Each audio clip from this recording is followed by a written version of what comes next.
땀이 많이 나오고 있어요. 어휴. 하나님의 사랑하심이 우리 또 여러분 가운데 있길 주며 축복합니다. 코로나 이후 시대의 그 교회에 대한 분석을 하는 내용을 제가 잠깐 살펴보니까 여러 가지 내용 중에 첫 번째가 뭐냐면, 처음에 제가 코로나 팬데믹 이전의 교회의 수준에서 다시금 회복하는 것에 대한 기대를 하지 말라 라는 이야기가 첫 번째 제목에 나왔어요. 그러니까 그 얘기는 뭐냐면, 코로나 이전에 많은 교회들이 정말 심각할 정도로 교회가 많은 사람들이 외부로 또는 교회 밖으로 흩어졌고 빠져나갔습니다. 그리고 그 이후에 회복하는 것들이 더디되어지고요, 그래서 최대한으로 늘어나 봐야 한 80% 정도 수준이라고 이야기를 하고 있습니다. 그 정도로 교회가 심각한 상태에 있다는 것에 대한 이야기를 최근에 했는데, 그래도 정말 감사하게도 우리는 즉 코로나 이전에 있었던 인원을 초과해서 더 많이 인원이 는 것이 얼마나 감사한지 모릅니다. 그러므로 여러분, 이런 사실에 대해서 기도하면서 감사하며 나갈 수 있는 여러분 됐으면 참 좋겠습니다. 또 하나 있어요. 중요한 게 또 하나가 뭐가 있냐면, 이제 코로나 때에 굉장히 교회마다 위기를 만날 때 작은 그룹, 소위 말한 소그룹의 모임의 중요성들에 대한 강조를 하기 시작했습니다. 그래서 여러분들이 갖고 있는 셀 모임도 그 중에 하나일 것이고, 그러나 더 중요한 것은 다양한 소그룹의 모임들에 대해서 저는 개인적으로 취미나 교제 중심의 모임에 대해서는 항상 한계가 있다고 저는 생각을 하고 있는 사람 중에 하나예요. 물론 각 셀이 친교 모임이고 하다 보니까 재밌어요. 막 같이 교제 나누면서 나누는 뜨거운 우정과 우애와 사랑 같은 거. 그런데 여러분, 그것이 신앙적으로 성장하느냐에 대해서는 저는 항상 회의를 갖고 있고요. 물론 교제가 나쁘다는 것은 아닙니다. 교제하시고요, 정말 친밀감 갖게 있어야 되는 건 분명히 맞습니다. 그런데 여기에서도 가장 빠지지 말아야 될 것이 하나 있습니다. 우리가 아무리 사람들과의 관계 속에서 상대방에게 잘해준다고 해서 그 관계가 하나님의 관계처럼 우리가 신앙의 관계가 성장하느냐? 절대 그렇지 않습니다. 인간적 관계는 여러분, 그건 반드시 한계가 있기 때문에 그 관계를 무시하는 것이 아니라 그 관계도 하지만 더 중요한 것은 그 사이에는 항상 말씀이 들어가야 된다라는 것에 대해서는 제 목회의 방향이고요, 또 그것이 가장 성경적이고 이상적이다라고 저는 생각을 하고 있습니다. 그래서 항상 말씀의 은혜가 있을 때요, 여러분 놀랍게도요, 그것을 스스로가 평가를 하고요, 아무리 재밌다 할지라도 영적으로 자기에게 공급되는 게 없으면요, 여러분 그 모임은 자연스럽게 소멸되어지고요, 사라지게 되어 있습니다. 아동부도 마찬가지고 청소년부도 마찬가지고 모든 부서가 다 마찬가지입니다. 영적인 하나님의 말씀의 능력이 있을 때는 반드시 그곳엔 부흥의 역사가 있을 것이다. 이 부분에 대해서는 조금 더 의심하지 마시고, 그래서 이번에 어느 한 집사가 특별히 이번에 DTS를 준비하면서 명단을 저한테 줬는데, 사실 그 명단에다 추가로 저 명단을 더 넣어서 이제 다시금, 물론 이제 GBS 팀들도 준비하고 있지만 그럼에도 불구하고 말씀을 좀 더 깊이 다루고 또 말씀을 더 깊이 점검하는 그러한 모임을 만들어야 되겠다. 근데 이것은 제가 만드는 모임이고요, 여러분들도 그 셀 모임에서 이런 모임들이 이루어졌으면 참 좋겠습니다. 즉 하나님의 말씀을 중심으로서 모이고 그 말씀 안에서 서로 교제가 나눴으면 참 좋겠고요, 또 하나의 작은 교제가 이루어졌으면 참 좋겠다 하는 것 중에 하나가, 독서 모임 중에서 우리가 성경적 관련된 독서를 가지고 하면서 그런 교제를 나누는 모임도 참 좋겠다 라고 저는 생각을 합니다. 개인적으로 독서 모임을 통해서 책 한 권을 읽고 서로 그 책에 대한 이야기들을, 즉 신앙서적 중심으로 해서 서로 이야기를 나누는 것도 우리가 신앙 성장하는 데는 굉장히 큰 도움이 되기 때문에, 여러분 어떻습니까? 여러분의 자녀들을 양육하고 훈련시키면서 아이가 뭔가의 활동을 할 때에 그 아이에겐 신앙적이든 아니면 성적이든 뭔가 유익하고 성장되길 바라는 것 이해하시겠죠? 목사인 저도 마찬가지입니다. 여러분들의 신앙이, 여러분들의 믿음들이 조금 더 성장되어질 수 있는 것들이 무엇일까? 그것은 바로 하나님의 말씀이고 또 신앙 중심이어야만이 그것이 교회 공동체가 갖고 있는 가장 본질적인 목적이라는 것 잊지 마시고, 우리가 이 시간에 큐티에 대해서 다시 한번 정리를 해드리려고 합니다. 자, 여러분 가지고 있는 큐티에 대한 유익에 대한 기대치를 한번 살펴보려고 합니다. 큐티라는 이야기의 유래는 1882년 영국 캠브리지 대학에 있는 학생들 7명에서 모여가지고 일어났던 경건 운동, 경건 훈련 운동이라고 시작되어졌습니다. 바로 운동의 주축이 되었던 두 사람이 있습니다. 이건 나중에 선교사로 갔지만 후포와 드로톤이라는 두 사람은 자신들이 그리스도임에도 불구하고 세속적인 경향으로 가득 차 있음을 발견했고, 그들은 얼마 동안이라도 성경 읽기와 기도라는 것들을 통해서 좀 더 내가 세속화되어져 있는 것들을 극복하려고 그 모임을 시작하려고 했습니다. 바로 그것이 바로 우리가 이야기하고 있는 큐티 또는 경건의 시간이라 불렸고, 이 경건의 시간을 기억하자는 슬로건으로 이 운동이 점점 확산되어져서 오늘날 각 선교단체를 중심으로 하여 이 큐티라는 모임을 갖게 되었고요. 물론 한국교회는 이 큐티 모임에 대해서는 그렇게 많지는 않지만 선교단체는 여전히 큐티라는 모임을 통해서 개인적 신앙뿐만 아니라 그 공동체의 신앙 훈련을 하는데 중요한 역할을 하고 있는 것 또한 사실이기도 합니다. 자, 큐티노 자신을 단련한 이들은 결국은 말씀드린 것처럼 중국 선교사로 나가게 되었으며 평생 주님의 사역으로 헌신하였고요.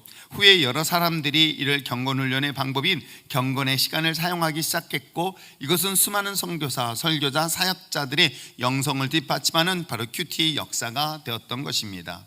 아마 이것은 많은 목회자들 뿐만 아니라 많은 한국의 선교 모임에서도 이 모임을 유지하고 있고요. 몇몇 교회 공동체 속에서도 이루어지고 있는데, 그거는 조금 더 교회 안에서는 그렇게 확산된 것은 아닙니다만, 저는 개인적으로 우리 셀 모임들이 이와 같이 하나님의 말씀을 중심으로 하여 이루어지고 있는 경건의 시간, 큐티의 모임을 갖는 거 정말 이상적이고 바람직하다고 저는 생각하고 있습니다.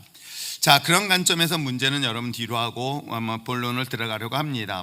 현대를 사는 신앙인들은 매일 영적 싸움을 직면하게 됩니다. 우리가 영적 싸움이라는 것은 무엇일까 생각해 본다면, 우리에게 주어진 모든 상황들은 사실 내 눈에 보이지 않은 영적 싸움인 거예요. 제가 특별히 신방기간 중에서도요, 그 싸움들을 막 적나라하게 경험하게 되어질 때가 많아요. 그러니까 갑자기 예배를 드리는 가운데서 제 몸의 이상, 그러니까 저 같은 경우는 뭐 다른 쪽보다는 몸에 이렇게 영향들을 주로 많이 받는 것 같았어요. 아주 오래전서부터. 예를 들어서 정신이 약간 왔다 갔다 하시는 분들이 있잖아요. 그래서 귀신이 약간에 사로잡힌 사람들을 옛날에 만날 때는 제가 머리에 통증을 느낄 때가 있어요. 이 머리에 이렇게 저한테 오는 충격들이 있단 말이에요. 그런 것들을 교감이라고 하는 건데, 그런 것들을 통해서 분별을 하기도 하고요. 때에 따라서는 제가 혼미하기도 하고요. 이런 식으로 제 몸에서 나타나는 반응들, 증상들이 있기도 합니다. 이런 것들은 굉장한 영적 싸움을 필요로 하기 때문에 그때마다 이것을 내쫓지 않으면 당장 내 몸에 영향을 받을 때가 있습니다. 아까도 잠깐 동안 갑자기 신방 끝날 때 하는데 막 저는 코로나 걸린 줄 알았어요. 왜냐하면 증상이 너무 비슷한 거예요. 목이 갑자기 침이 안 넘어갈 정도로 목이 너무 안 좋은 거예요. 그래가지고 겨우겨우 설교 마치고 바로 교회 오자마자 콧구멍 쑤셔봤다는 거 아니에요. 왜냐면 또 어르신네들 신방 가는데 또 혹시라도, 그래서 느낌이 그래가지고 일단 해봤는데 아주 한 줄만 나왔어요.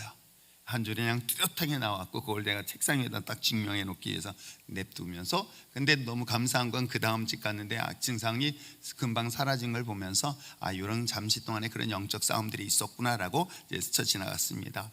여러분, 이런 육체적인 그런 싸움뿐만 아니라 여러분 삶 속에서도 얼마나 많은 영적 싸움들이 이루어지는지 아십니까?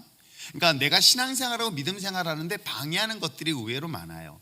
우리가 사람과의 관계도 마찬가지잖아요. 그러니까 여러분들이 예배를 모임을 갖고 소그룹 모임을 갖고 그런 신앙의 훈련을 받는 과정에서 뭔가 관계가 깨어져 가지고 예배를 방해를 받는다, 또는 소그룹 모임의 방해를 받는다, 또 자기가 맡은 직분을 내려놓게 만든다. 이거 다 영적 싸움인 거예요. 근데 영적 싸움에 누가 제일 좋아하겠습니까? 마귀가 좋아하는 거예요. 그러니까 하나님의 일을 함에 있어서 방해받는다는 것은 그만큼 마귀는 이것을 통해서 하나님이 우리에게 주시는 은혜와 축복을 가로막고 있는 장애물로 이해하셔도 틀림없습니다. 예를 들어서 우리가 선교를 간다. 그건 선교에 대한 방해가 여러분 생각보다 굉장히 큽니다. 또 우리가 성경 통독하는 프로그램을 준비합니다. 얼마나 많은 장애물과 얼마나 많은 시비와 얼마나 많은 어려움들이 있는지 아십니까? 또 세일의 기간 동안의 특별 새벽 기도다 마찬가지인 거예요. 여러분, 개인적으로 영적 방해를 받아서 그걸 끝까지 나가지 못하게 만들어요. 그걸 가지 못하니까 어떻게 돼요? 두 가지 현상이 나타나요. 스스로가 갖고 있는 죄책감에 빠지기도 해요. 죄책감에 빠져가지고 더 하나님을 멀게 하는 특별한 케이스가 있고요. 또 하나요, 뭐냐면 합리화를 시키는 거예요. 그래가지고 이것을 점점 더 멀게 만들어요. 그러면 하나님과 관계를 끊어버리게 만드는 중요한 역할들을 합니다. 이걸 여러분들이 잘 분별하셔야 돼요. 이걸 분별하지 못하면 순간 마귀는요, 여러분, 정말 마귀는 우리를 정말 우는 사자처럼 몰래 다가와서 우리를 확 자기의 백성으로 삼아버리는 경우들을 의외로 많이 봐요. 우리가 지금까지 신앙생활하면서 은혜 받는 것이 정말 힘들고 어려울 때가 많아요. 기도하면서 은혜 받을 때 어려운데요, 그 은혜 받기 어려운 은혜를 잃어버리는 건요, 몇 초만 해도 끝나요. 금방 뜨겁게 하나님의 은혜를 받다가도요, 섭섭한 마귀가 딱 순간 내 마음속에 들어오면요, 한순간 금방 무너져 버려요. 그러면 뒤에서 음흉하게 누가 웃고 있는지 아세요? 마귀가 웃고 있는 거예요. 여러분, 왜 이게 무섭냐면 결국은 그 신앙에 뭐가 없는지 아세요? 뭐가 없어지는지 아세요? 열매를 잃어버리게 만들어요. 여러분, 신앙이라는 것은 여러분 나무도 꽃도 마찬가지예요. 이거는 아니네요. 아무튼 여러분, 나무라는 것도 마찬가지고 꽃도 마찬가지입니다. 꽃이 심어져 가지고 그것이 끝까지 생명을 유지할 때 그 결과가 열매로 나타나게 되어 있어요. 그런데 그 꽃이 아무리 아름답고 좋다 할지라도요, 중간에 죽어버리면요, 정말 아무런 열매를 맺지 못한다는 것은 제가 좋아하는 라일락 나무 볼 때마다 속상하게 보고 있는 거 아니에요? 저거 정말 비싸더라고요. 10년짜리 키우고 났더니 저거 되게 비싼 거예요. 근데 볼 때마다 속상한 거야. 내가 기도를 세게 해서 저 죽은 나무에게 다시금 새 생명이 나오게 할까 했더니 버섯이, 뭐죠, 이렇게 죽은 나무에 생기는 거, 버섯도 아니고 뭐죠 그거? 버섯이라 그러나요? 밑에 하여튼 그런 게 생기더라고요. 그래서 볼 때마다 속상한 거, 올해는 저걸 잘라내고 새로 심어야 되겠다. 여러분, 우리 신앙도 똑같습니다. 내가 하나님의 관계 속에서, 그러니까 하나님과 접붙여서 내가 잘 열매를 맺어야 되는데 반드시 마귀는 이걸 건드려요. 내 신앙에 대한 것들을 건드려서 내가 맡은 그 직분을 내려놓게 만들거나 예배를 못하게 만들거나 기도를 방해하거나 그런 등등의 모임에 딱 끊어버리면요, 놀랍게도 영양분이 끊어지고요, 더 중요한 것은 열매를 맺지 못하는 신앙을 갖게 만들어요. 그래서 결국은 나중에 여러분 아시는 것처럼 우리가 알곡이 있고요, 그 다음에 가라지가 있습니다. 가라지는 마귀가 뿌린 씨앗이에요. 그러면 이건 정말 종류가 다른 거예요. 여러분들 중에서는 가라지가 없어요. 있나? 잘 봐야 되겠네. 한번 옆에 있는 분 보세요. 저게 가라지인가? 한번 보세요. 근데 걱정, 왜 또 거기 또 이중승 장로를 얼굴을 둘이 그러고 있어요. 여러분, 많지 않아요. 진짜로 제가 지금까지 목회 26년 하면서 그런 가라지 같은 그런 마귀의 정말 역할을 하는 사람들은요, 그렇게 많지 않아요. 그러면 나머지는 뭐예요? 여러분들은 다 알곡 같은 존재예요. 근데 그 알곡이 열매를 맺지 못하게 되어지면 뭐가 되는지 아시겠죠? 뭐가 돼요? 죽정이가 되는 거예요. 똑같은 벼로 시작했지만 그 안에 뭐예요? 똑같이 추수 때까지 자라요. 잘 자라요. 그러나 알곡은 어때요? 다 고기 속에 있을 때 혼자만 고기 뻣뻣하게 들고 있죠. 뭐가 없어요? 그 안에 아무런 열매가 없어요. 근데 성경은 이 비유를 설명하고 있는 거예요. 나중에 털어서 하나님은 그들을 버리고 심판하신다고 성경은 분명히 기록하고 있어요. 그러니까 여러분들이 이런 부분들을 항상 의식하고 여러분 꼭 이 부분에 대해서 깨어있길 부탁드립니다. 여러분, 아이들도 공부할 때요, 공부하는 시기가 있다고 그래요. 재수하는 아이들한테 가급적 재수하지 말라고 하는 이유도 그 공부하는 1년 기간 동안에 학교는 그래도 일정하게 정해서 가는지만은 이 재수는 스스로 공부를 해야 되거든요. 스스로 공부를 해야 되는데 마침 일주일 동안 방학하는 동안 쉬는 시간, 여름휴가 요거 이겨내지 못하면요, 그 가을에 시험 다 거의 대부분이 박살이 나요. 저는 그런 일들을 정말 많이 보거든요. 그래서 끝까지 그 자리를 지켜낸다는 것은 그게 얼마나 중요한 일인지 아세요? 마지막 열매를 맺힐 때까지 끝까지 그것을 인내하는 신앙들. 근데 마귀는 그걸 못하게 우리를 그어서 떨어뜨려 놓는다. 그러면 나중에 주님 앞에 섰을 때는 난 열심히 했는데 결국은 뭐밖에 없다? 알곡이 없는 죽정이밖에 남지 않는다. 이것을 영적으로 정말 분별하면서 누가 뭐래도 자신의 주어진 일들에 대하여 최선을 끝까지 그 자리를 버티고 인내할 때에 하나님께서는 그것을 통해서 큰 열매를 맺게 될 줄 믿습니다. 자, 그것이 우리가 말씀을 통해서 이루어지는 것이고요, 그 영적 싸움을 통해서 이루어지는 것입니다. 자, 큐티의 의미 한번 읽어볼까요? 큐티 읽겠습니다. 시작. 자, 큐티는 자 시작. 하나님과 교제하는 것입니다. 그리하여 하나님과 인격적으로 친밀해지며 하나님을 아는 지식이 깊어지는 것을 의미합니다. 큐티에는 하나님을 아는 지식 속에서 자신의 삶과 성품을 변화시켜 나가는 것도 포함됩니다. 한마디로 큐티는 하나님과 함께하는 거룩한 데이트라 할 수 있습니다. 그런데 여러분, 거룩한 데이트라고 해서 하나님과 1대1로만 하는 건 아니에요. 그 큐티를 어떻게 하는 것입니까? 우리가 소그룹의 모임을 통해서 나누는 거예요. 이건 점검도 할 수가 있는 거예요. 그래서 이번에 다시 한번 팀을 만드는 것도 제가 성경을 가지고 무엇을 할까, 사도행전을 정리 한번 해볼까 라는 생각도 하고 있고요, 아니 로마서를 정리할까, 하여튼 등등 어떤 부분이 나중에 정해지겠지만 성경 말씀을 깊이 묵상하면서 내게 들린 그 하나님의 음성이 올바른가를 서로 나눠보는 거예요. 내가 하나님의 말씀이 제대로 들었는지에 대한 점검하는 순간, 그것이 바로 큐티의 경건의 훈련 중에 가장 중요한 것 중에 하나이기도 합니다. 자, 그것이 바로 목적과 유익인데요, 첫 번째, 영적으로 성장을 합니다. 읽겠습니다. 시작. 큐티는 하나님과 영적인 대화를 나누는 시간입니다. 구원받은 그리스도인은 매일 말씀을 묵상함으로써 영의 양식을 먹고 성숙한 그리스도인으로 성장할 수 있습니다. 그래서 여러분은 여러분들이 이걸 정말 강조하고 또 강조해도 부족하지 않아요. 이번에 우리 수원노회에서 성경 통독을 한다니까, 그래도 너무 감사한 거는 아직 공문도 정식적으로 안 했는데도 벌써 이미 신청하겠다는 분들이 있고, 우리 교단에 가입도 안 했어요. 우리 교단하고 노회도 가입도 안 했는데 가입하기 전서부터 우리 이번에 그 성경 통독에 같이 들어오고 싶다 그런 분들이 계세요. 그래서 서기 목사님이 저한테 이번에 저 노회장 끝날 때 공로 목사로 추대하겠대. 왜 그랬더니 전도를 많이 했대. 진짜 사실은 한 10개 교회가 더 들어올 것 같아요. 야, 우리 교회가 전도해야지 왜 또 남의 노예가 전도를 해? 했는데 아무튼 정말 감사해요. 그리고 또 개인적으로 여러분들에게 내가 말은 안 했지만 여러분들에게 진심으로 감사한 거는 여러분들이 정말 기도하고 헌신해 주시고, 물론 여러분들이 헌신한 것에 대해서 우리 노예 목사님들, 사모님들 다들 너무 놀랍고 감사하고 잘 훈련됐다, 그래서 그렇지 않다고 저한테는 생살만 줬다고 그래서 생살, 그랬더니 배미숙 권사는 밥을 많이 남겼다, 그럴 수밖에 없었어요. 사실은 제가 이빨에 어금니에는 그 뭐죠? 이 씌우는 거 있잖아요. 그게 빠졌어요. 그러니까 밥을 씹을 수가 없어요. 그러니까 이쪽도 안 씹어지는데 이쪽도 안 씹으니까 도저히 안 되겠더라고. 그래가지고 밥 남겼다고 얼마나 저만 구박받았는지 몰라요. 배미숙 권사님 나만 밥 많이 남겼대. 다른 분들은 인내하면서 먹었어요.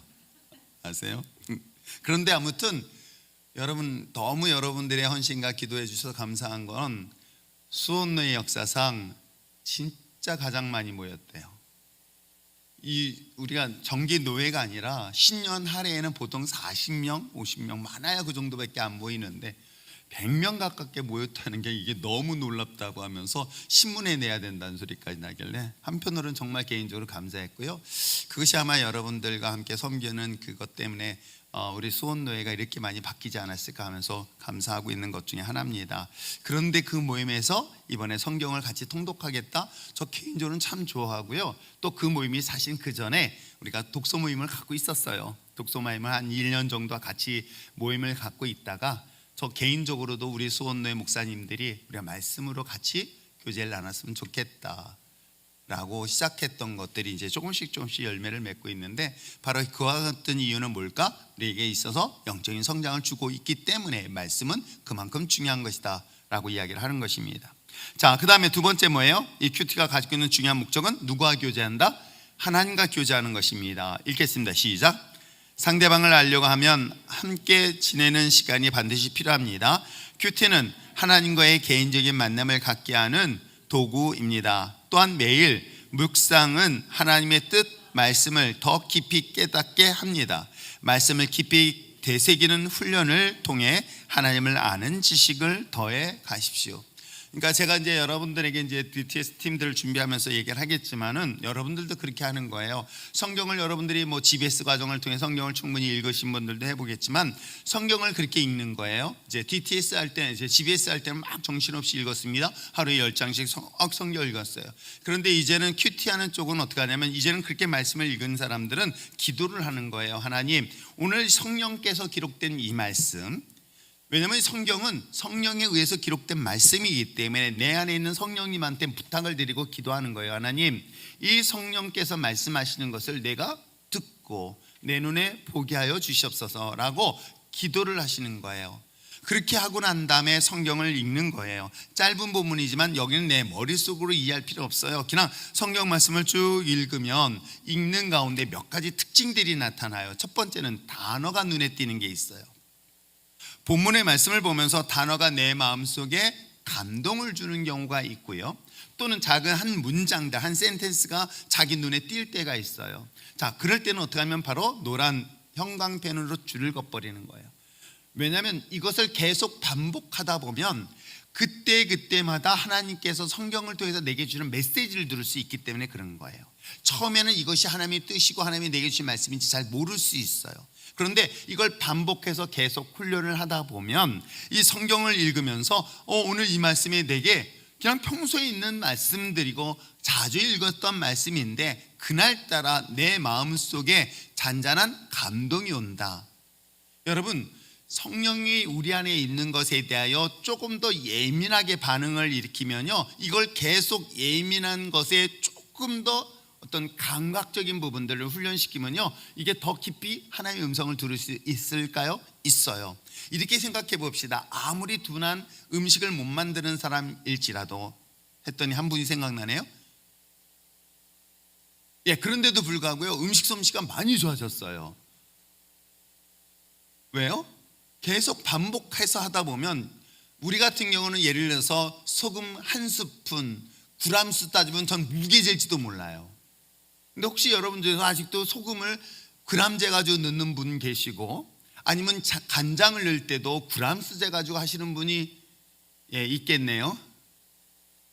없잖아요. 오늘도 신방 가서 식사를 했는데 그냥 금방 손으로 두닥두닥 한단 말이에요. 왜 그럴까요? 이게 계속해서 반복해서 하다 보면 감이라는 게 있다 그러더라고요. 그걸 손맛이라고 그럴지 모르겠지만 이게 느낌이 있는 거예요. 그래서 소금도 막 이렇게 막 하는데도 정확하게 짜지 않고 또는 싱겁지 않게끔 하는 것들, 그 감각 이해하시겠죠?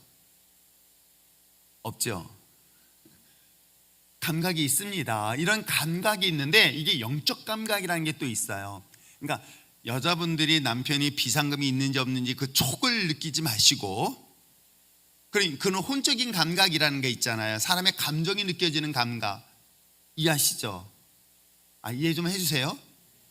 우리가 몸으로 느끼는 감각이라는 게 있잖아요. 손가락을 넣을 때 뜨거, 이런 느낌들 마찬가지인 거예요. 영적인 것도 그런 감각을 느낄 수가 있는데, 여러분, 이것을 계속해서 반복해서 훈련을 하다 보면 예민해질 수 있잖아요. 예를 들어서 음식의 맛을 혀로 계속 맛을 맡으면 맛에 대한 미각을 발전시킬 수 있는 것처럼 육체적으로, 그렇죠? 혼적인 것도 마찬가지인 거예요. 근데 영적인 것도 말할 필요 없어요. 그래서 성경의 말씀을 읽을 때 그 말씀에 대하여 하나님이 내게 말씀하시는 거야 라고 하면서 처음에는 이게 어설프게 느낄 수 있어요. 근데 계속 반복하다 보면 정확하게 오늘 내게 주신 메시지를 들을 수 있어요. 그리고 이 말씀이 내 삶에서 정말 미리 적용되어질 수가 있어요.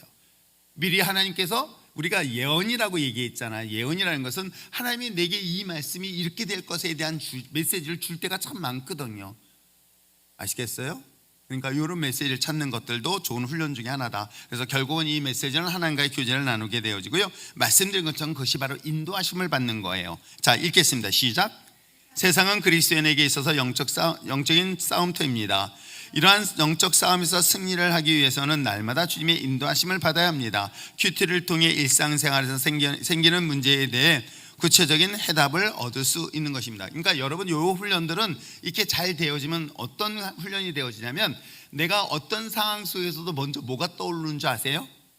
말씀이 떠올라야 되는 거예요. 상황이 떠올라야 되는 거예요. 몇 장 몇 절 그 괜찮아요. 그것까지 기억하라는 소리 아니에요. 그런데 여러분, 어떤 상황에서 문제를 딱 만나게 되어지면 그 사례가 마치 예수님께서 오병의 기적 같은 사건을 일으킨 것들이 내 머릿속에 성경 속에 지나가줘야 된다는 거예요. 또는 사마리아 수가성의 여인의 사례가 내 머릿속에 지나가야 된다는 거예요. 이런 것들이 내 마음속에 떠오를 수 있도록 훈련되는 거예요. 지금 이 얘기를 하고 있는 거예요. 그러면 이런 것을 통해서 내가 어떤 상황에 대한 대처하는 법들, 또 그것을 통해서 이겨내는 방법들, 극복하는 방법들을 충분히 말씀을 통해서 찾을 수 있다 없다? 있다. 이거는 계속 반복되는 훈련을 통해서 가능합니다.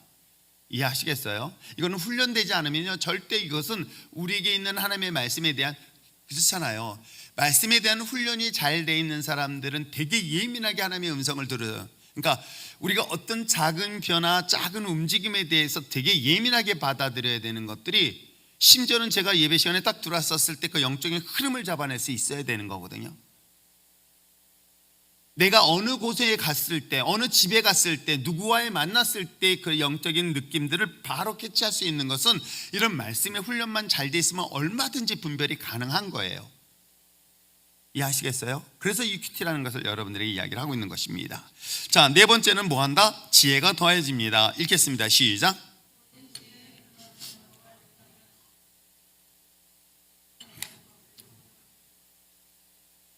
날마다 하나님의 말씀을 가까이 하면, 그렇습니다. 아이를, 유대인의 학습법 중에 하나가 성경을 어려서부터 했었기 때문에 우리는 유대인이 갖고 있는 그 탁월함은 이미 전 세계적으로도 인정을 하고 있어요. 그렇듯 우리의 어린아이부터 말씀으로서 훈련시키는 중요한 이유 중에 하나가 있다고 한다면 그것이 바로 그들에게 지혜의 영을 얻을 수 있기 때문에 그런 거예요. 그래서 공부하기 전에 성경을 항상 먼저 읽혀라. 무엇을 하기 전에 먼저 하나님의 말씀부터 시작해라. 여러분, 이 말씀의 뜻과 말씀이 원하시는 것에 대한 감동만 받으면요, 여러분 인생을 살아가는데 절대 실수나 실패가 있을 수 있다 없다? 없다. 정말 그건 내가 확신할 수 있어요. 한 해를 제가 돌아보고 이제 임기가 아마 8월 다음 달, 원래는 다음 달 2월 달 행사는 이제 저는 이제 조용히 더 이상 이제 저도 이제 거의 풀로 다 찼어. 이제 더 이상 차가지고 더 이상 나올 것도 없는 상황인데 또 2월 달 거 한다고 또 박영화 목사님이 전화해서 얼마 내놓으라고 그래. 이거 어떡하지?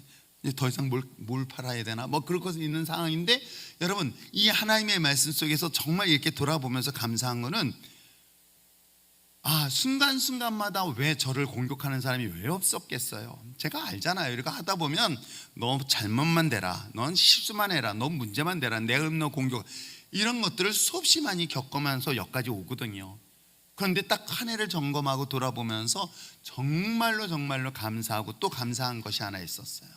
그게 수원노회가 그동안에 계속 갈등과 다퉜던 이런 분위기가 불과 몇 개월 만에, 1년도 안 돼가지고 이 분위기가 너무 많이 바뀐 거거든요. 너무 좋다는 얘기를 해줘서 얼마나 개인적으로 감사한지, 그런 립 서비스가 아니에요. 단순히 수원노회가 이렇게 바뀌면 얼마든지 올 수 있겠다. 그래서 몸이 되게 불편하신 어느 목사님이 계세요. 이분은 정말 그 생사를 넘나들면서 굉장히 힘들게 버티고 있는 분인데, 그분이 저쪽 충청 보령 쪽에 계신 분이에요. 근데 보령에서 여기까지 온다는 것은 더군다나 뭐 정기 노예도 아닌데, 그런데도 불구하고 일부러 여기까지 오신 거예요. 그래 얼마나 개인적으로 감사한지. 그래서 제가 쌀을 드리려고 그랬더니 쌀 들고 다시 버스 타고 도저히 안 되겠다 싶어서 안 되겠다 해가지고 택배로 보내드리자 해서 보내드렸거든요. 그랬더니 오늘 또 다시 전화가 왔어요. 너무 감사. 이런 수원노예 분위기에서는 그건 제가 똑똑한 게 아닙니다. 제가 어느 글에다 썼어요. 제가 그 글에다 이런 말을 내가 써놓고도 난 내가 볼 때 멋있어. 기분 나빠하지 마. 뭐라고 썼냐면, 나는 사실은 주님의 손에 붙잡힌 막대기인데 그 막대기가 어느덧 순간적으로 착각해서 그 막대기가 주인으로 착각할 때가 있다. 즉 모세의 손에 들렸던 지팡이 기억하시죠? 모세의 손에 들렸던 지팡이는 사실은 양떼를 몰고 다닐 때 때에 따라서 양떼의 등짝을 때렸던 그런 지팡이이기도 하고요. 그 지팡이는 때에 따라서는 그 양떼를 공격하는 사나운 짐승들과 대적하기 위하여 썼던 그런 무기이기도 합니다. 근데 그 지팡이를 하나님께서 모세를 통해서 사용하실 때는 어떤 일들이 일어났죠? 그게 지팡이가 뱀으로 변하는 그런 기적의 도구로 쓰여졌습니다. 어디 그뿐이었습니까? 홍해바다를 건널 때도 마찬가지로 그 지팡이를 들고 하나님을 향하여 기도했을 때 그 강을 건너게 했어요. 반석을 쳤더니 어때요? 생수가 솟아났어요. 그런데 이 지팡이가 어느덧 착각하는 거예요. 어떻게? 내가 반석을 쳤더니 생수가 나오네? 이 반석뿐만 아니라 이 지팡이가 뭔가를 했더니 능력이 나타나네? 그러면서 그 지팡이가 어느 순간부터인가 자기가 누구 손에 들려있는 걸 잊어버리고 순간 자신이 모세인 줄 알고 자신이 주인인 줄 알고 착각하더라는 거예요. 그래서 제가 거기에다 글을 쓴 거예요. 순간순간 나도 죄성을 가진 인간이라 나도 모르게 지팡이인 내가, 막대기 존재에 불과한 내가 다만 주님의 은혜 가운데 주님의 붙잡힘을 받아서 사용하고 있는데 순간 이게 내 능력인 줄 알고 내 힘인 줄 알고 착각하여서 그 지팡이 막대기가 내가 주인의 역할을 하려고 하는 그런 유혹이 올 때가 참 많이 있다. 그러면서 제가 끝에다 이런 얘기를 했어요. 그 막대기는 가장 하이라이트는 불쏘시개로 사라질 때이다. 그 이상도 이하도 아니다. 누군가에게 따뜻한 빛을 주고 열을 주기 위해서 마지막 그 막대기는 태워 없어질 때에 비로소 그는 사명을 다한 것이다 라고 하면서 그런 모습이 돼야 되는데 저도 인간인지라 잘난 척하느라고 제가 써놓고도 난 참 멋있어 근데 이렇게 해야 되겠다 라면서 사실 그런 글을 혼자서 썼어요. 근데 여러분 어떻습니까? 하나님의 말씀이 여러분 삶 속에서 이와 같은 역사로 일어난다면요, 놀랍게도 우리는 지혜로움을 발견하게 되어져요. 하나님의 뜻이 무엇인가를 분별할 수 있고요, 그 상황마다 하나님께서 그것을 분별하고요, 그것을 극복할 수 있는 그 능력 또한 주실 수 있습니다. 그러므로 여러분 내 느낌으로 내 감정, 여러분 이건 다 죽이셔야 됩니다. 그건 죄가 갖고 있는 특징일 뿐이에요. 내 느낌에는 다 의미가 없고요, 주님의 마음은, 주님의 말씀은 다 바꿀 수 있으면 좋겠습니다. 자, 그 다음에 우리가 지혜가 더하여지는 뿐만 아니라 그 말씀은 큐티는 결국 누굴 닮아간다? 주님을 닮아갑니다. 읽겠습니다. 시작. 진정한 그리스도는 예수님을 따라 그분의 성품과 인격을 닮아갑니다. 큐티를 통해 주님을 닮은 성숙한 그리스도인으로 변화받을 수 있는 것입니다. 그렇습니다. 주님을 닮아가는 것이고요, 그 다음에 온전하게 됩니다. 또한 읽겠습니다. 시작. 큐티를 뜻하는 묵상의 어원은 약이라는 뜻을 가진 라틴어 메티켈루스입니다. 약이 약효를 발휘하듯이 하나님의 말씀을 큐티하는 사람의 내면에 퍼져서 큐티자를 온전하게 합니다. 큐티를 하면서 묵상을 훈련해 가면 자신도 모르게 내면 세계가 점점 깊이 있게 되는 것입니다. 그렇습니다.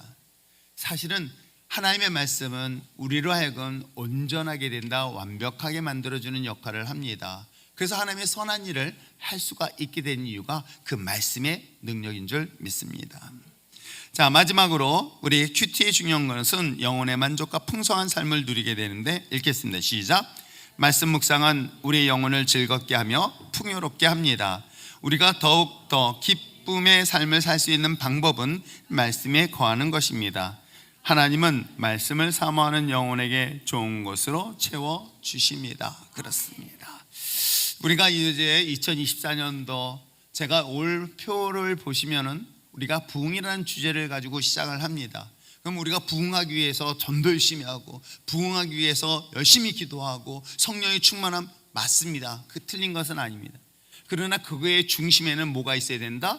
바로 말씀이 있어야 된다, 복음이 있어야 된다, 예수 그리스도가 있어야 된다. 예수 그리스도가 있으면요, 여러분 어떻습니까? 그것은 빛을 발하게 되어 있어요. 아무리 화려하게 건물을 졌다 한다 하더라도 그것에 예수가 없으면은 사람들이 구경하는 그런 구경 장터로밖에 사용되지 않습니다. 유럽의 교회가 바로 그렇게 사용되어지고 있는 것이겠죠. 아무리 좋은, 아무리 아름다운 베드로 성전도 사람들에게 입장료 받으면서 구걸하고 있는 거예요. 그것이 사람들 하여금 장사하는 터로 만들어서 사람들에게 밟힘을 받고 있는 거예요. 근데 거기는 예수 믿는 사람들이 가요? 아니에요. 마치 우리 예수 믿는 사람이 중국을 여행했더니 맨날 절 여행 보잖아요. 그렇죠? 베트남 여행 갔더니 거기도 어딜만 가요? 절 구경하러 간단 말이에요. 거기 가면서 주여 아버지 그러더라고. 그랬더니 목사님들도 저를 안내하니까 아버지 주여 우리 주여 삼창합시다. 제발 그러지 맙시다. 가지 말자고 처음부터 그렇게 합시다. 이렇게 막 그런데 여러분 어때요?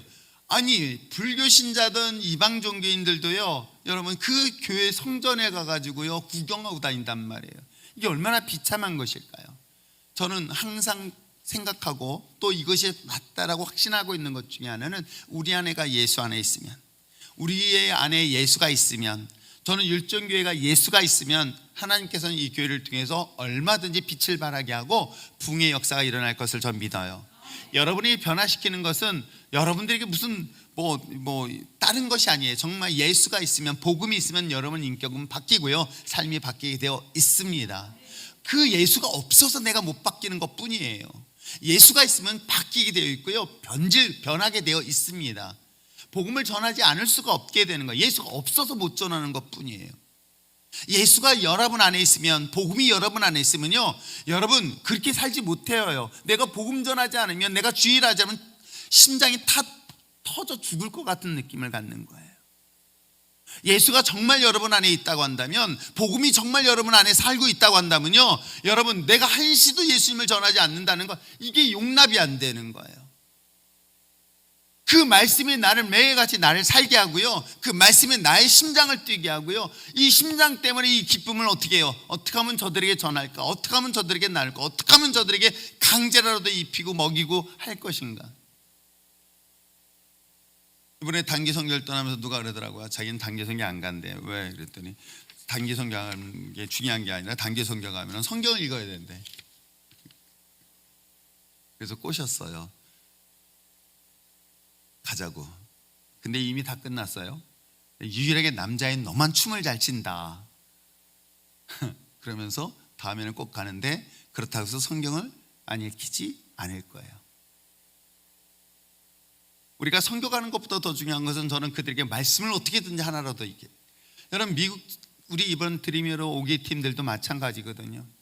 그 짧은 2주 동안에 아이들에게 신약을 일독시키고 성경을 읽히고 성경을 암송시키고 차 안에서 그렇게 읽히는 이유는 딱 한 가지예요. 이 기회 아니면 아이들에게 성경을 읽힐 기회가 얼마나 있겠어요. 이 훈련 아니면은 어떻게 하면 어떻게 해서든지 저들에게 말씀을 읽혀야 되겠다. 여러분 사람을 변화시키고 우리가 변화시킬 수 있고 우리 인생이 바뀔 수 있는 건 뭐밖에 없잖아요. 말씀밖에 없다는 것 정말 믿어요? 정말 그것이 믿는다면 그렇게 살아야 되고 그렇게 전해야 되죠. 아니 말씀이 나의 삶을 변화시켰고 말씀이 나를 지금 이 자리까지 오게 했단다면 여러분 어떻습니까? 그건 타협할 대상이 될 수가 없는 거예요. 어떤 것과도 바꿀 수가 없는 거. 어떻게 해서든지 여러분 우리가 이 물건을 팔기 위해서 세상 사람들은요 얼마나 많은 집요할 정도로 아이디어를 내고요 어떻게든지 이걸 팔기 위해서 정말로 그들은 최고의 것을 활용을 하고 있어요. 근데 우리는 그것보다 더 중요한 게 있어요. 더 생명적인 게 있어요. 그게 말씀이고요 예수 그리스도고요 복음인 거예요. 이 복음이 정말 우리의 삶을 변화시키고 그 말씀이 우리의 삶의 본질을 갖다 준다면 여러분 어떻게 하시겠어요? 이게 정말 믿어진다면요 여러분 자녀들에게 왜 이걸 안 읽히겠어요? 제가 여러분 가정의 자녀들을 어떻게 훈련시키고 있는지 대충 알고 있거든요. 하라고 해도 안 하고 그거 해도 알아서 하겠지. 여러분 중요하지 않기 때문에 부모가 그걸 강요 못해요. 정말 중요하면 강제로라도 시켜요. 진짜로 그래요. 너무 중요한데 여러분 생각해 보세요. 여러분 약을 먹일 때 이 아이의 생명을 살린 거라면 어떻게 하겠어요? 강제로라도 먹여요. 근데 이 확신이 없는 거야.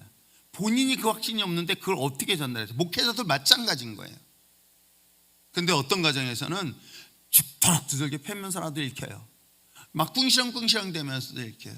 그러면 저는 기도하고 있어요. 하나님 그런 아이들 말씀으로서 그 아이들은 지금은 이해 못할 수 있어요. 지금은 이해하지 못하지만 그 말씀이 그 안에서 살아 역사하기 때문에 반드시 그 빛을 발할 수 있게 해달라고. 그 말씀이 역사가 나를 지금 이 자리에 쓸 수 있도록 인도하신 것처럼 하나님께서도 우리의 자녀들이 우리의 교회 성도들에게 이런 변화가 일어나게 해달라고. 하나님 우리에게 역사하시는 그 하나님의 놀라운 은혜들 하나님의 기적의 역사들의 능력들을 정말 말씀을 통해서 이루어지는 2024년도가 됐으면 참 좋겠어요.